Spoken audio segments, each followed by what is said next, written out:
Anglo-American. The name itself evokes a sense of history and global reach. Just the name hints at its origins, a fusion of two powerful nations. It represents a blend of British and American ambition, a shared vision for industrial dominance, and of course a whole lot of money, the kind of capital needed to move mountains, or in this case, mine them. In 1917, the visionary Sir Ernest Oppenheimer set his sights firmly on South Africa's legendary goldfields, recognizing the immense potential that lay beneath the surface. But even with his sharp business acumen, he needed serious capital to realize his grand ambitions. He found it in British investors, eager to capitalize on the promise of African gold, and also in the American powerhouse, J.P. Morgan, a name synonymous with financial might and global influence. This wasn't just a mining company being formed, it was a transatlantic alliance, a powerful partnership forged across the ocean. It was built to extract a fortune from African soil, transforming the landscape and the global economy. With deep pockets, strategic vision and global reach, Anglo-American was born in Johannesburg, ready to dominate the gold market and beyond. Their mission was clear: industrial-scale gold extraction from the legendary Witwatersrand Reefs, a geological marvel teeming with precious metal. This was no small operation, no mere prospecting venture.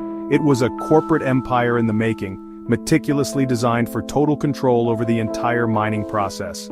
Anglo-American's DNA was rooted in international finance, a complex web of capital and influence, and it was fueled by relentless resource extraction and insatiable appetite for the riches hidden beneath the earth.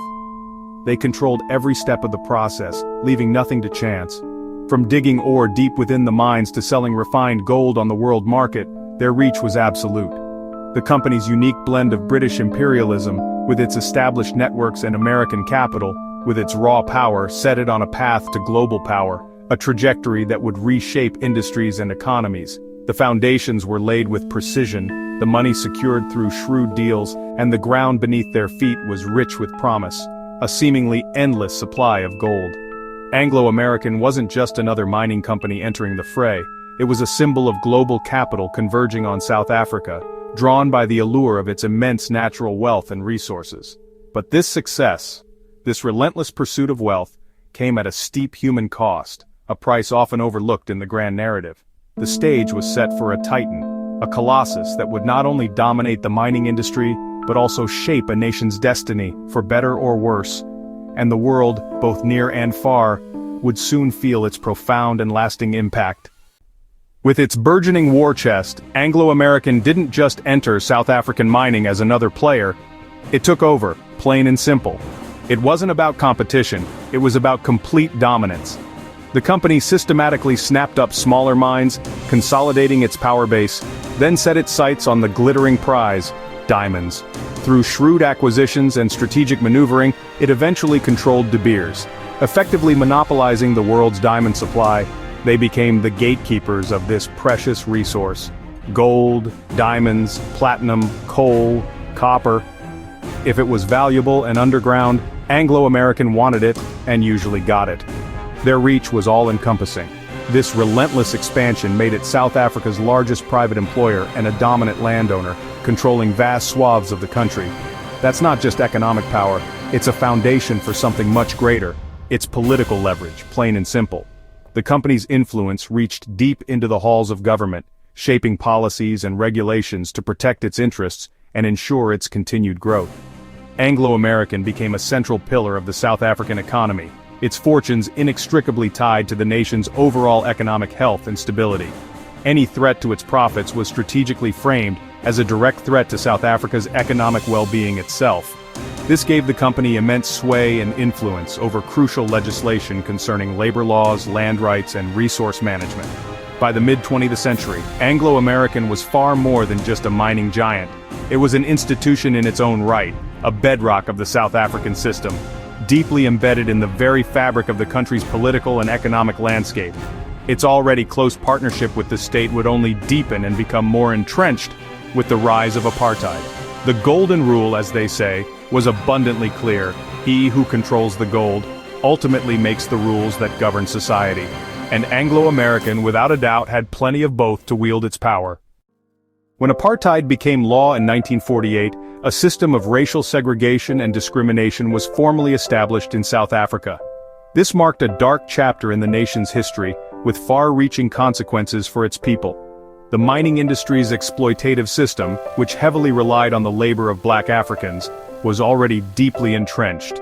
It was a system designed to maximize profit at the expense of human dignity. Anglo-American, a dominant force in the mining sector, thrived on cheap black labor, a practice ruthlessly enforced by the migrant labor system. This system became a cornerstone of apartheid's economic structure.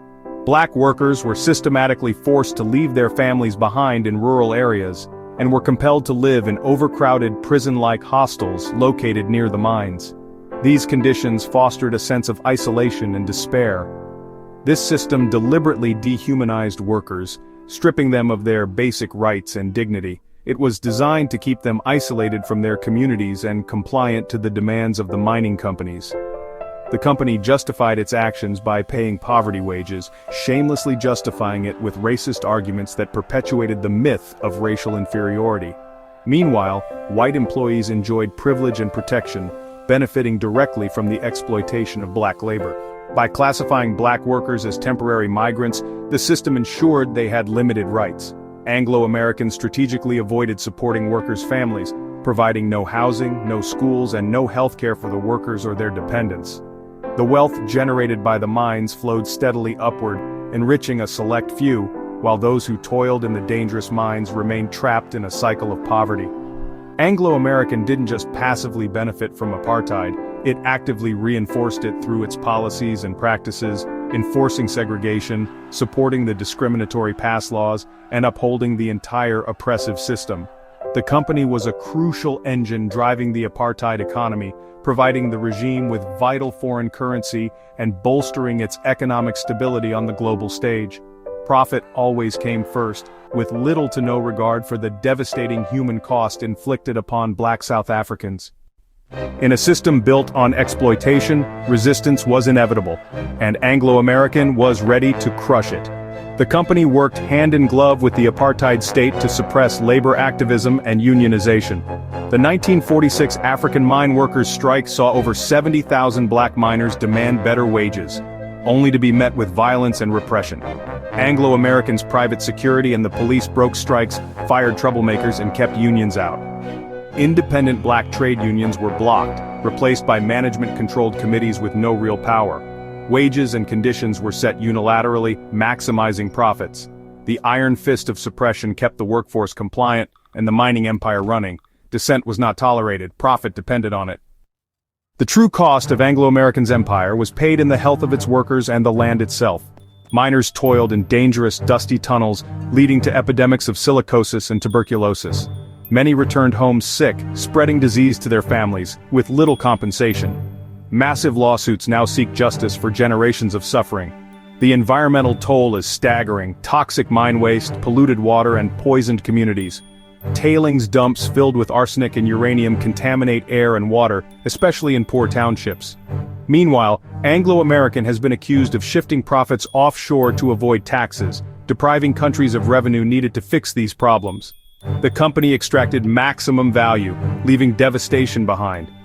The social and environmental costs were externalized, borne by the people and the land. The profits, however, flowed elsewhere. After apartheid, Anglo-American promised change, but the pattern continued worldwide. In Chile, the company faced repeated charges for environmental violations at its Los Branches and El Soldado mines. Acid drainage, toxic waste, and regulatory neglect became recurring themes. In Zambia, Anglo-American left behind catastrophic lead pollution, with entire communities suffering from poisoning. Lawsuits demand justice for the poisoned generation, but the company denies responsibility. In Brazil, Anglo-American's tailings dams came under scrutiny after deadly collapses elsewhere. From South Africa to South America, the story repeats. Profit first, people and planet last. The company fights accountability, even as the damage mounts. The leopard hasn't changed its spots, it's just moved to new jungles. Post-apartheid, Anglo-American rebranded itself as a champion of responsibility and progress. Glossy reports, community projects, and diverse leadership painted a new image. But critics call it greenwashing, pointing to ongoing lawsuits, environmental disasters, and denied compensation. The company spends millions on PR but resists paying for the harm it caused. True accountability, activists argue, means cleaning up messes and compensating victims, not just publishing reports. Demands for justice grow louder: reparations for apartheid, cleanup of polluted lands, and fair compensation for health crises. Anglo-Americans' legacy is one of immense wealth built on suffering and environmental destruction. Until it fully reckons with its past and present, no amount of PR can clean its tarnished crown. The world is watching, and the debts remain unsettled. The story isn't over.